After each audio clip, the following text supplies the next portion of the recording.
Hardly anyone in the second row, so you can come down here a little closer if you like. Or if you want to stick up there, you have the green row. You can even come here in the front. It's up to you. But how's everybody doing? All right, a lot of good. That's great to hear. Welcome to the Animation Academy. My name is Sarah. I'm a Disney artist here. I'm going to be teaching you how to draw Zero from The Nightmare Before Christmas, which is pretty amazing because I love Halloween, so I'm so excited that I'm like now 2 months away. At least here at the Disneyland Resort, we celebrate like super early. Up at the top is my friend Mia. Mia's going to hang out with us throughout the class in case y'all need something. So if you do, just be sure to raise your hand so we can spot you. If you need to leave, we completely understand. Your exit doors are these 3 doors that you just walked in through. Go to the one on the far right. It's the easiest one to push open out of the 3. But this class is a rough drawing class. It's not because we're drawing a Disney dog. No, it's because we don't use erasers in this class. So when you're sketching, if you want to start very nice and light with your drawing, so that way in case you make a mistake, you can just leave it nice and light. But I'll let you know when to darken things up because I'm going to have you follow along with me. I'll be drawing up here. You can see what I'm doing step by step as we draw Zero. One other thing to mention, this is one of the few characters we draw his whole body. So just something to keep in mind is you want to save room for that entire shape for his whole like floaty little body there. So are you ready to get started? Yeah. All right, cool. So we're going to start off with his head shape. It's about the size of a ping pong ball. You want to go over here to the left-hand side. Not all the way to the left. I would say if you start in the middle, just go a little bit over to the left. That's where you want to start the circle. Keeping it nice and light here as I'm sketching it in. Drawing all these light, loose lines just to build up this tiny little circle.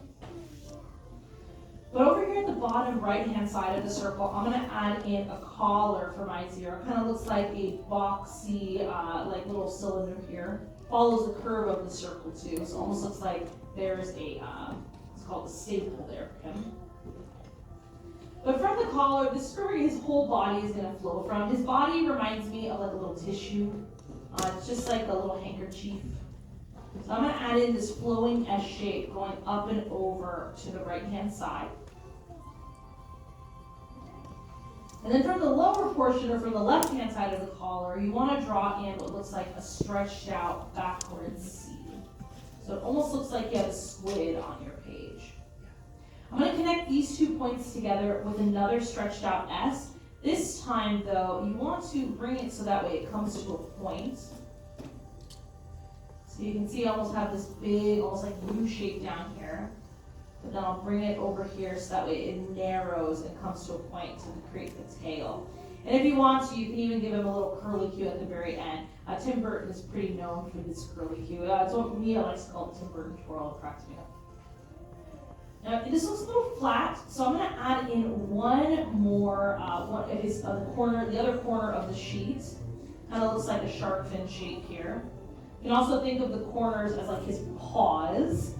But once you have that, you very lightly sketched in his entire body. So now we want to go back in and darken up the things that we want to keep. But if you don't like something about your drawing, that is okay. You can always leave it nice and light.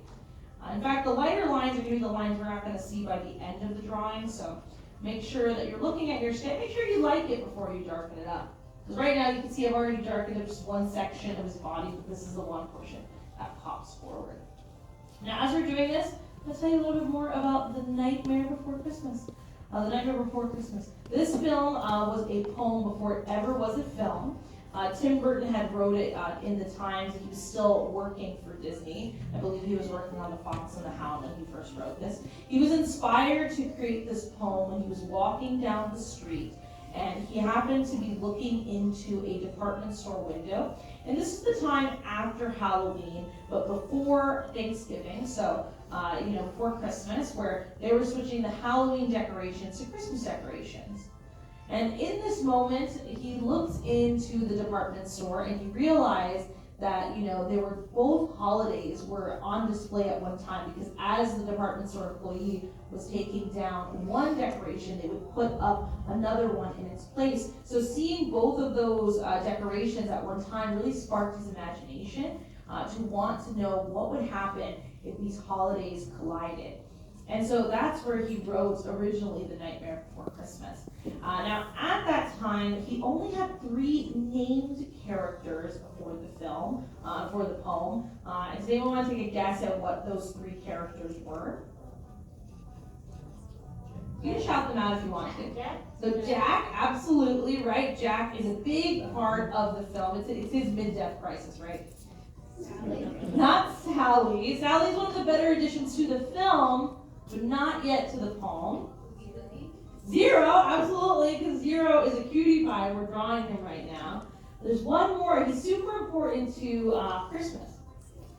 Yeah, Santa Claus. So those are the three characters that he had named. When he went to create the film, he had to create all these other characters. This is where Oogie Boogie, the mayor, Sally, they all came into fruition and as more of like a plot device to kind of move the plot along. In fact, over 80 characters were added to the film. And these are characters that you see in the illustrated book. You can see them very sparingly throughout. But right now, I'd say right now when you have the body, you're about halfway done with Zero. How are we doing so far? All right, got some goods. Got a lot of silence over here on the side of the Don't worry, I know you're focused, no worries. Are y'all having fun though? Yes. All right, rock on, little responses, I like to hear that.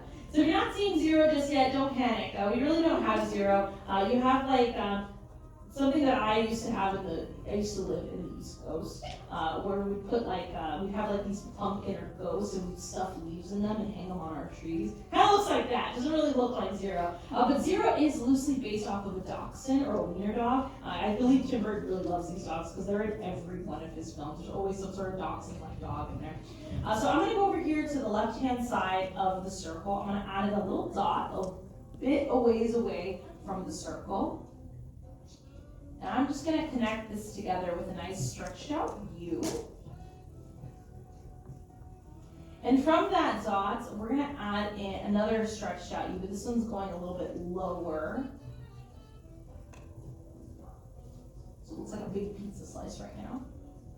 From that second one, this is where his smile is going to go. So I'm going to add in a little rainbow there. And I'm going to go back in to darken up that top portion of his muzzle just so we can see it. Now, all dogs, whether they're ghost dogs or they're, dogs that are still a part of the land of the living, they all are super happy. And that's one of the reasons why I love dogs. And I love drawing dogs because they're so cute. And Zero is no different from all these other dogs in the world, in which he's very happy that he has what we call an open mouth smile. So you want to go from this little smile line here, and you want to drop down this little pizza slice here, to show that his mouth is open. He's looking very, very cute. But to make sure that this looks pretty consistent to the rest of his head shape, you want to go from the very end of that lower muzzle and you want to pull a skinny U shape here, really stretched out, and you want to connect that to the bottom of your circle. And something I like to do is once you have that in, you can always go back in and shade in the back of the mouth. Because he doesn't have like a normal tongue like dogs. He just has this big opening here so you can see that, we're not seeing much. It's not like the multiverse or anything. It's just the back of his mouth. But I'm going to lock in the back portion of his head shape here, just the rest of the circle. I'll also go back in and just lock in the part of his collar that we can see. But he's looking a little ghostly.